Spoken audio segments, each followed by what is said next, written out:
Philippe, plombier en Ille-et-Vilaine, a repris l'entreprise paternelle il y a 11 ans. Depuis, il a embauché 8 personnes.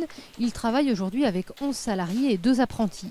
Mais pour la première fois depuis le début de l'année, il peine à remplir son carnet de commandes. On travaille du coup dans l'urgence, on n'a pas de visibilité sur les mois à venir. On a 2 mois de visibilité à tout casser, ce qui est pas suffisant pour une entreprise comme la nôtre.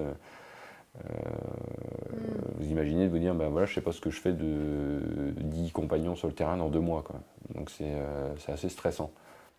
Impossible dans ces conditions de prendre de nouveaux apprentis cette année. Le secteur du logement neuf en France s'enfonce mois après mois dans la crise. Les mises en chantier de logements neufs ont baissé de près de 18% par rapport à 2011.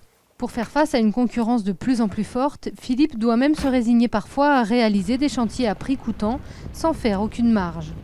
On veut garder nos compagnons, donc on a baissé notre niveau de prix déjà pour passer en prix. Et malgré cela, sur des appels d'offres plus importants, appels d'offres publics, construction de logements pour des chantiers plus importants, il y a énormément de monde à répondre, des entreprises qui ont faim, des entreprises plus grosses qui ont faim, qui viennent sur des marchés plus petits.